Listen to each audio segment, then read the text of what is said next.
Anos is finally in the presence of the evil Avos, who makes fun of him and also trades words with him in a devilish manner. Anos explains that spirits are the embodiment of the rumors and legends they are based on. It seems as if she was taken over by the personality created from demon and human lore.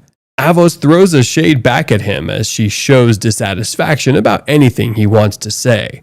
She states that Misa is no more than her temporary form, and she will make Delhaid the realm of royals. She speaks with pride and extreme arrogance as she affirms that she will rule the world as it should be ruled.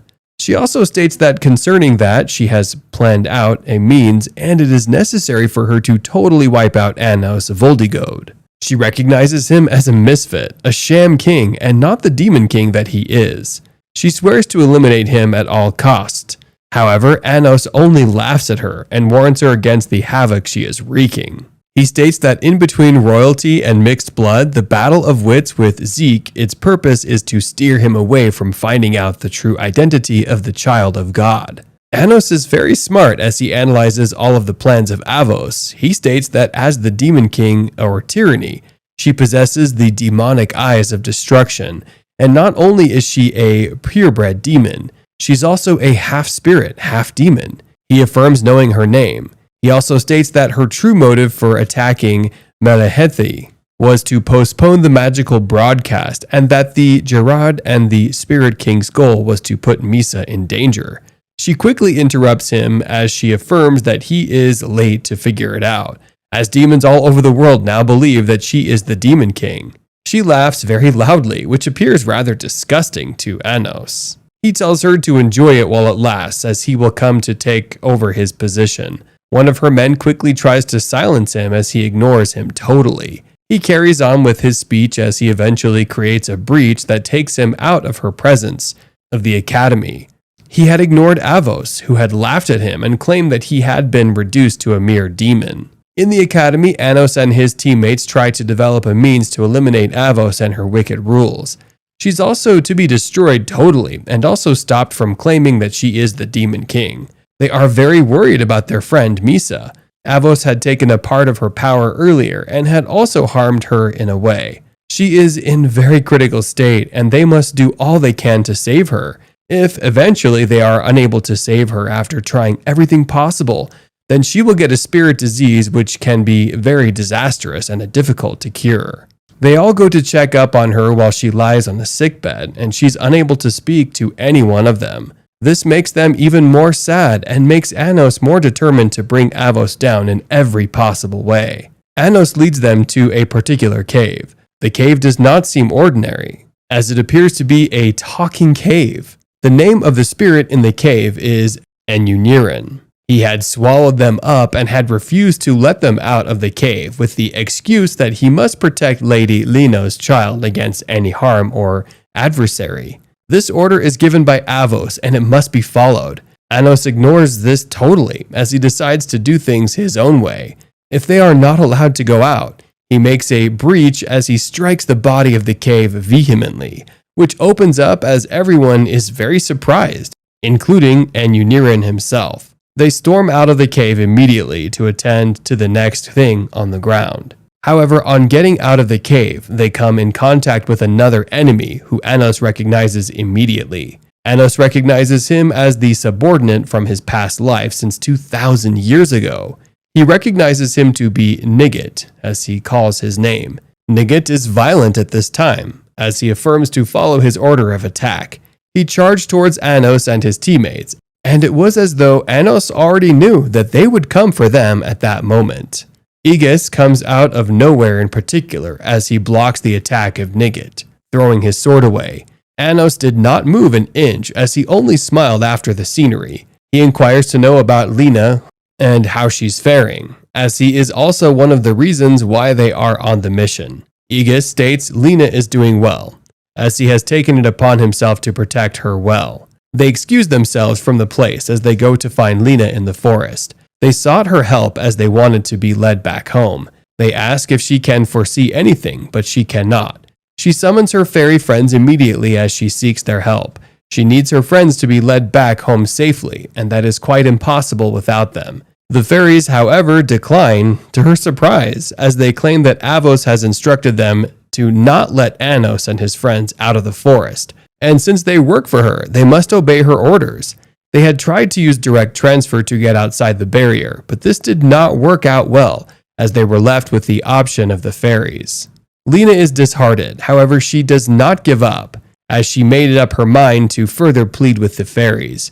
She asks them to help her and her friends out, as it will really mean so much to her. The fairies eventually succumb as they did not have a choice. They open a breach immediately for Lena and her friends to leave the forest and ask if they will be kept a secret forever.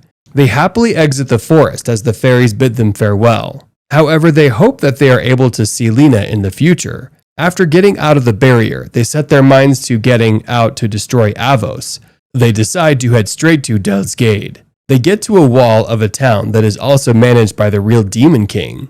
They meet with Elio Ludwell, however, they had first appeared in their visible form, while they later show themselves to him. Slip Ludwell is a royal who led the Midhace forces in the war between Azachion and Dilhade. He reports to Anos knowing that he is the real Demon King and he's on a mission to finally save them. He states that the city has been enveloped by Demira. There is a spell that implants the will of Avos Dilhevia. Meanwhile, back in Anos' town, his mother, whose name is Isabella, is very worried about him, as his father assures her that he will return home safely, and she should worry less. She retires from worrying as she eventually believes that he will return safely, and truly. A girl seems to be running and panting in the streets at the mercy of those that work for Avos. They run after her at fast pace.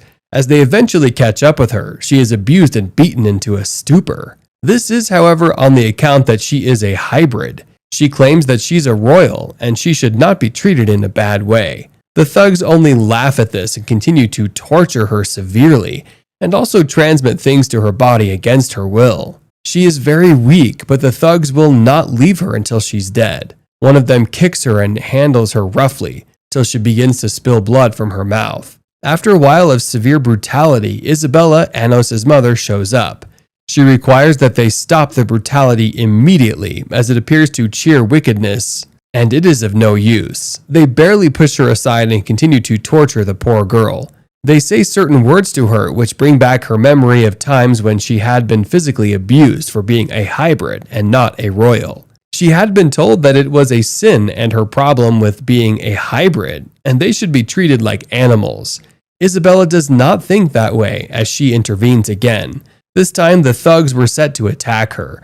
Her husband quickly beats one of them and tells Isabella to take cover. Isabella kneels over the injured lady as she speaks softly to her. She tells her that it is not a sin that she is a hybrid, and the fact that she is royal does not mean that they cannot relate, and it does not give anyone the right to maltreat her. The thugs again dash towards them as they had already beaten Isabella's husband at that time. He calls out to Isabella helplessly on the floor. It was at this time that Anos showed up from nowhere in particular, and he did not come alone.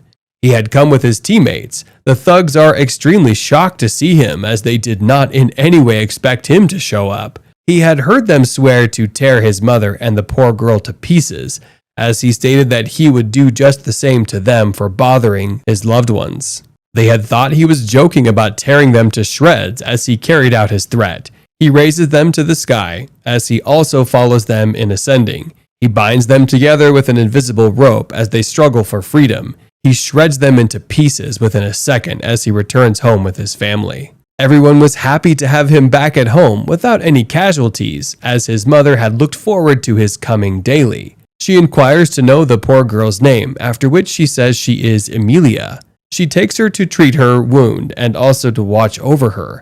Anos' father welcomes him warmly and also expresses his happiness at having his son at home.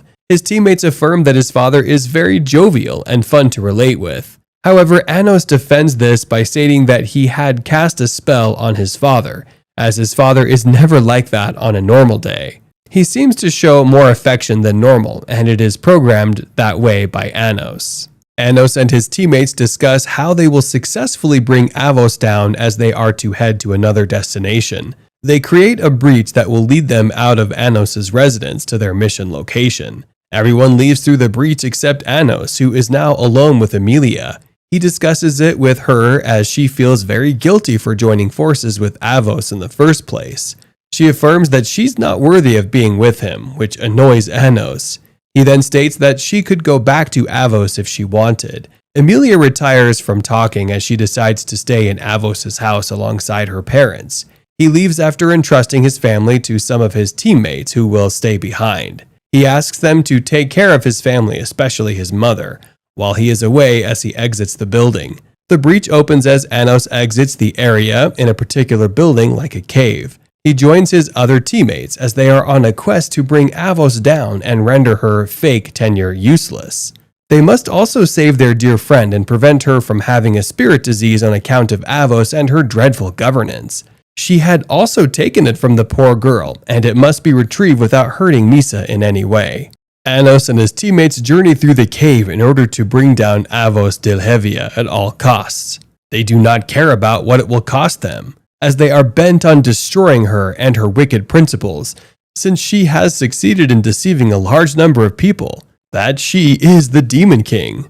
However, their mission is interrupted by some set of devilish people. They meet with their mother, Great Spirit, and the Demon King's right arm. He quickly silences one of his teammates who is speaking at the time, as he quickly devises a means of making all of them invisible. They scan through the environment and are about to take their leave as one of them notices a suspicious noise. He decides to check the surroundings again as the others take their leave. Anos and his teammates, however, did not move an inch as they remained on the spot. They are still invisible as the young man attempts to do a thorough search and a deep scrutiny of the environment.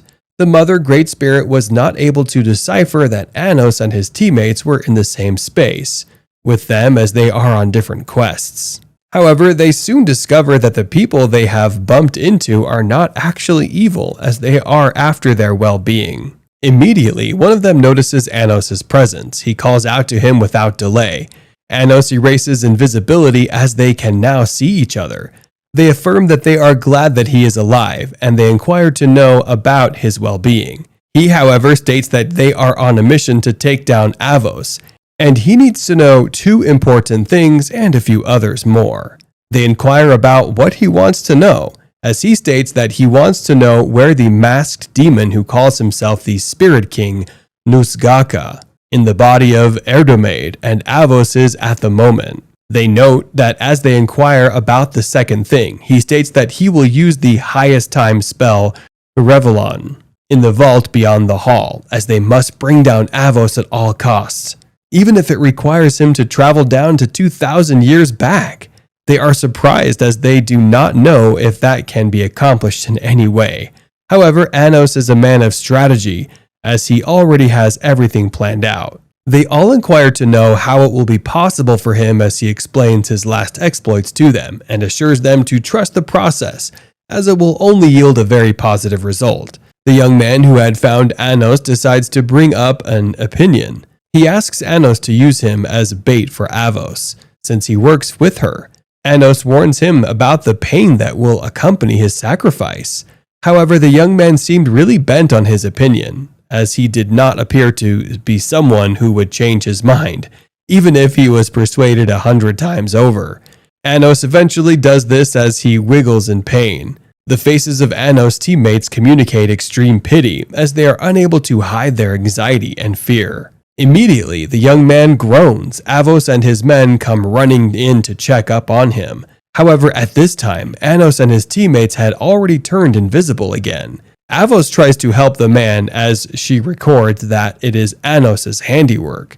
She prepares to go after him, as she tells the others to follow her while they attend the young man later. Anos, who had watched what was just happening in his invisible state, becomes visible again as he communicates with the man. He tells them that he cannot possibly heal him until they are totally done with their mission. The young man, however, agrees to this, as Anos and his teammates immediately move on to the next level. At this time, he is traveling back in time to a period of 2,000 years ago.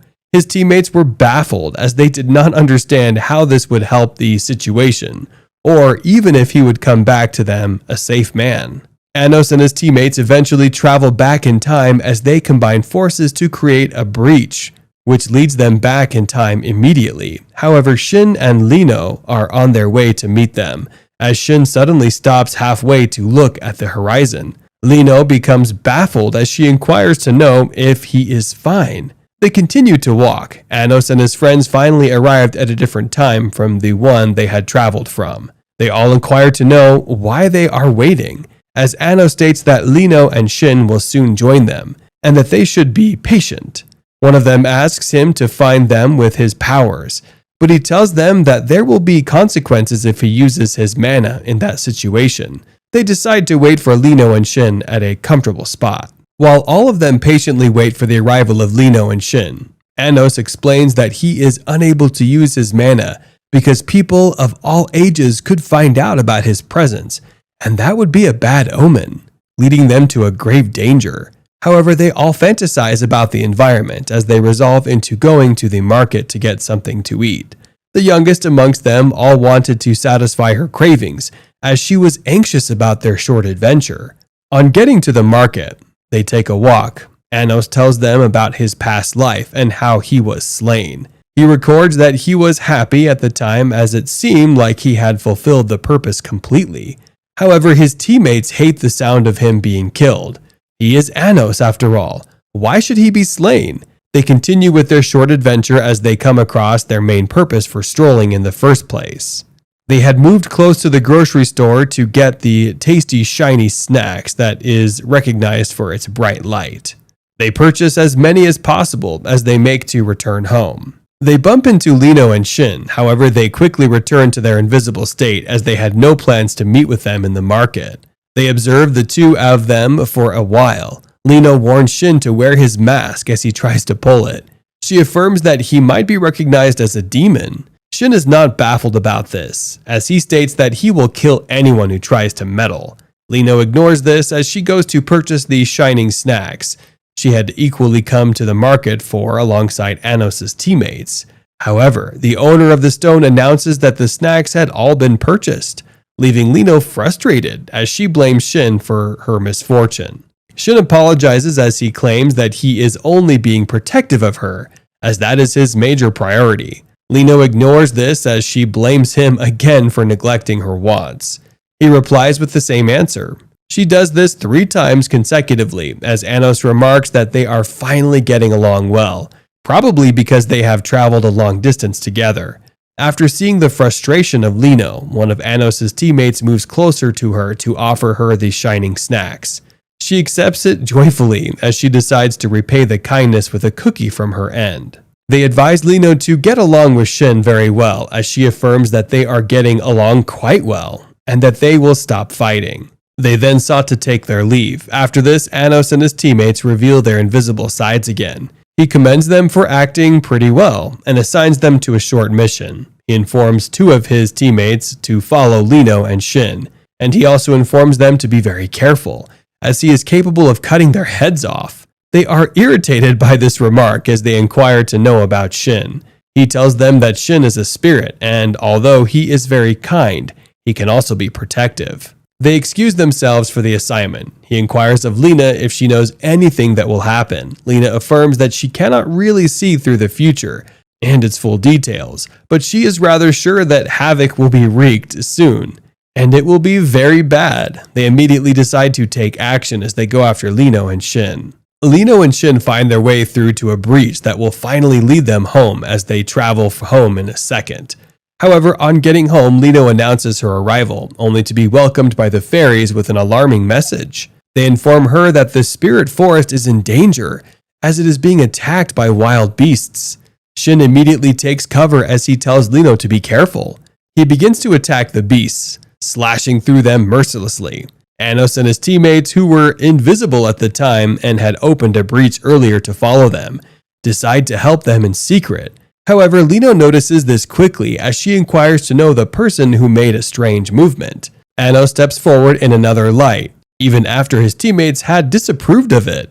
He introduces himself as someone else. He calls out to everyone else. Lino recognizes them as spirits and also recognizes the girl that had gifted them earlier to be one of them. Anos lies that they are just passing as they are performance.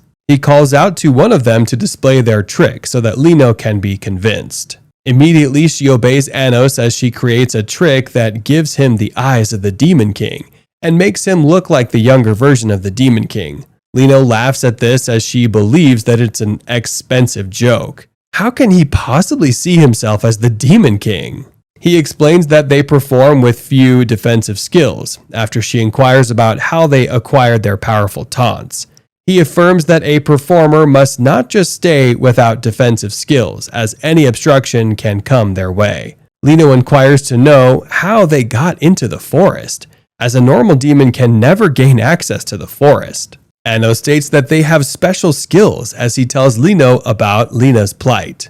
He states that she had lost her memory and she needs to meet with a particular spirit who could solve their problem. He also inquires if they can stay in their abode for a few days. Lino agrees to this after stating that although she is the mother of all spirits, she does not know all the spirits in the forest. However, she is very ready to offer her assistance in the best way possible that she can, as long as they are comfortable. She looks at Shin for approval as he succumbs after scanning through Anos to see if he is truly a performer. Anos, however, had already programmed his thoughts and personality into that of a true performer. Their peaceful discussion is soon interrupted by the rude attack of a beast whom they had never expected to attack at that time, as they believed that they had totally eliminated the enemy. One of Anos' teammates quickly attacks as he clings his fingers to the teeth of the beast. He tries to tear the beast into pieces, but he is stuck in the wicked hold of its teeth. He sorts Anos for help as Anos borrows Shin's sword. Shin was at first reluctant about giving it out until Lino tells him to hurry, as they don't have enough time. He quickly throws the sword at Anos' teammate, who slashes through the beast immediately. Shin is, however, surprised that he is able to use the sword, as no one has ever been able to use the sword. He says he will lend the sword to him at intervals while they are still in the forest. However, the price for that is to give him scars. Did you enjoy this recap? If you did, kindly like this video and subscribe to our channel so we can bring you the recap of the next episode. Until next time, do take care and stay safe.